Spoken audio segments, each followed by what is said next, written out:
यार आज पाकिस्तान जिम्बाब्वे से पहला T20 मैच 57 रनों से जीत गया। मुझे हरगिज़ नहीं लग रहा था, मुझे बिलीव नहीं हो रहा था कि पाकिस्तान आज जिम्बाब्वे से ये मैच जीत पाएगा। जिस किस्म की जिम्बाब्वे ने अटैकिंग अप्रोच के साथ जो उन्होंने आगाज़ किया था अपनी इनिंग का, हालांकि अबरार अहमद ने अपने एक ही ओवर के अंदर जब 2 खिलाड़ियों को आउट कर लिया, जिम्बाब्वे के 19 रनों के ऊपर जो है वो 2 खिलाड़ी आउट हो गए थे। उसके बाद लग रहा था कि पाकिस्तान दबाव बना लेगा, मगर ऐसा नहीं हुआ। जिम्बाब्वे ने वही अटैकिंग क्रिकेट खेली, उसमें मरुमानी की और सिकंदर रज़ा की 57 रन की पार्टनरशिप, मरुमानी के 33 रन और सिकंदर रज़ा के 39 रन। तो ऐसा लग रहा था कि ये मैच जिम्बाब्वे जीत जाएगा, मगर 57 रन की पार्टनरशिप के बाद मुझे ऐसा लग रहा था कि ये पाकिस्तान को इतना मुश्किल जगह पर लाके खड़ा कर देंगे कि ये जिम्बाब्वे से ये मैच बआसानी जीतेंगे, जिस किस्म की उनकी अटैकिंग अप्रोच थी। मगर मुझे समझ में नहीं आया, 31 रनों पे पूरी टीम जो 8 खिलाड़ी जो है वो 31 रनों पे ढेर हो गए। मगर मैं सुफियान मुकीम की शानदार बॉलिंग की मैं तारीफ़ करूंगा। ज़बरदस्त नया टैलेंट है, अच्छी बॉलिंग करवाई उसने, 3 खिलाड़ियों को आउट किया। अबरार अहमद की बड़ी अच्छी बॉलिंग थी, 3 खिलाड़ियों को आउट किया। इसके अलावा हारिस रऊफ़ की 17 रन की एवज़ 2 खिलाड़ियों को उन्होंने आउट किया। जहादाद उन्होंने 1 खिलाड़ी को आउट किया। मगर जो बैटिंग के अंदर अगर पाकिस्तान की बात की जाए तो 39 रन उसमें उस्मान खान के थे। बाकी इसके अलावा 39 रन तैयब ताहिर के थे। 27 रन के करीब करीब इरफान खान नियाज़ी की। ये आखिरी के जो डेथ ओवर थे उसमें ये 165 रन बनाने में कामयाब हुए, जिसमें 166 का टारगेट दिया था, मगर जिम्बाब्वे महज 108 रन बना पाई और ऑल आउट हो गई। ये जिम्बाब्वे के लिए क्वेश्चन मार्क था। हालांकि मुझे आज पर्सनली तौर पर मुझे लग रहा था कि आज जिम्बाब्वे जिस किस्म की बैटिंग दिखा रही है अटैकिंग अप्रोच के साथ, मुझे लग रहा था कि आज पाकिस्तान को ये समेट के चले जाएगी। जिस तरीके से आपको याद होगा कि जुलाई 2024 के अंदर ही इंडिया को पहले T20 मैच में जिम्बाब्वे ने इसी मैदान के ऊपर हराया था। तो मुझे लग रहा था कि ये ऐसा ही कहीं ये ऐसा ना हो कि जैसे पाकिस्तान को ODI के अंदर भी पहली शिकस्त दी, इसके बाद 2 मैचेस पाकिस्तान जीता, उसी तरीके से कहीं ऐसा ना हो कि पहला जो वो आगा सलमान की कप्तानी के अंदर पहला मैच पाकिस्तान ये हार जाए और अगले फिर मैचेस के लिए फिर यही हम सोच रहे होंगे कि 2 मैचेस हम जीत जाएंगे और सीरीज़ अपने नाम करेंगे। मगर मैं क्वेश्चन मार्क कुछ बैट्समैनों के बारे में भी कहूँगा कि हम अभी भी मिडिल ओवर जो है वो सही यूज़ नहीं कर पा रहे।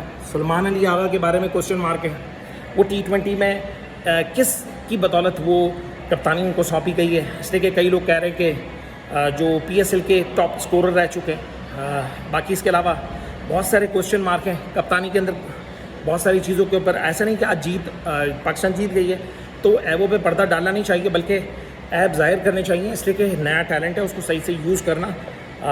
हम हरगिज़ अब माजी की तरफ नहीं जाएंगे कि हम 2 ही खिलाड़ियों को लेकर चल रहे थे कि रिजवान है, बाबर है, वही ओपनर उतर रहे थे। नए खिलाड़ी तो प्रोड्यूस किए नहीं।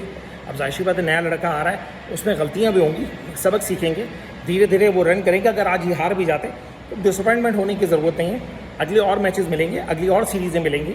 आपके लिए एक्सपेरिमेंट है, साउथ अफ्रीका का अगला टूर है, इसमें से कोई 1-2 खिलाड़ी भी अगर निकल आएंगे तो पाकिस्तान के लिए आगे आने वाला जो है वो सुपरस्टार बन सकते हैं। हम सिर्फ चंद लोगों को सुपरस्टार बना के हम उन्हीं के अंदर उनका रगड़ा लगाते हैं। हालांकि आपके पास बेंचमार्क आपने इतना सेट किया हो, जाहिर सी बात है आपके पास इतने खिलाड़ी मौजूद हों कि आपके पास हीरो की लाइन लगी हुई हो और उनको ये इस बात का डर हो कि अगर उसने अगले वाले ने अगर परफॉर्म कर दिया तो मेरा क्या बनेगा।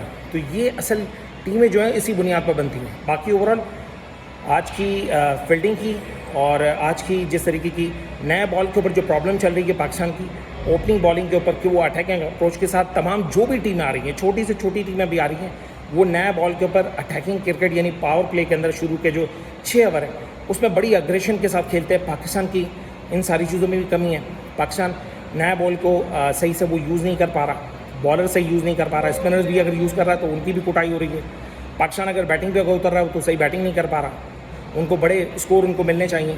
मैं ग्राउंड के अंदर इसी तरीके से फील्डर के ऊपर से अगर शॉट लगाने वाले बड़े खिलाड़ी, मिडिल ओवर को सही से यूज़ करने वाले आपके पास प्लेयर होने चाहिए। जिस तरीके से इरफान खान नियाज़ी ने और तैयब ताहिर ने आखिर में कुछ स्कोर का इजाफा किया, वो पाकिस्तान के लिए बड़ा मुफीद हुआ और पाकिस्तान आज 57 रनों से जीत गया। मगर मैं हैरान कुन इस बात पर हूँ कि आज ये जिम्बाब्वे कैसे ये मैच हार गया 57 रनों से, एक बड़ा मार्जिन, यानी 31 रनों के ऊपर मैच, उसमें 8 खिलाड़ी जिम्बाब्वे के आउट हो गए। ये एक हैरान कुन बात है। बाकी ओवरऑल अगले जो मैचेस होंगे उसमें काफ़ी चीज़ें हो सकता है कि आज की गलतियों से पाकिस्तान टीम को सबक सीखना चाहिए कि किन किन जगहों पर मिस्टेक्स हुई, कहाँ पर नए बॉल पर प्रॉब्लम हो रही है, कहाँ मिडिल ओवर में हमें और मज़ीद इजाफा करना चाहिए था स्कोर का। इसलिए कि हम जब एक्सीलेटर पर जब पैर रख रहे हैं वो बिल्कुल डेप्थ ओवर के ऊपर जा रहे हैं। हमें मिडिल के अंदर बड़े शॉट्स हमें चाहिए, हमें स्पिनर्स के ऊपर घबराने की ज़रूरत नहीं है। हमें हमारे पास तो बड़े एक्सपर्ट्स हैं। पाकिस्तान जो है वो स्पिनर्स को बड़ा पाकिस्तानी खिलाड़ी जो है वो अच्छे से उसको खेल सकते हैं। तो हमें क्या वजह है कि हम परेशान क्यों हो रहे हैं जिम्बाब्वेन स्पिनर्स के सामने। तो हमें काफ़ी जगह पर हम एक्सपोज हो रहे हैं, तो वो थोड़ा सा संभालने की ज़रूरत है, थोड़ा सा समझना है। नए लड़कों को चाहिए कि वो अपनी गेम प्लान के साथ और बिल्कुल अटेंशन माइंड के साथ, उम्मीद है कि वो अच्छी परफॉर्मेंस देंगे और पाकिस्तान का नाम रोशन करेंगे और अपना भी नाम रोशन करेंगे। तो ये इसमें घबराने की ज़रूरत नहीं है, आपको खेलना है, खेल पे तवज्जो रखनी है और बेस्ट ऑफ लक।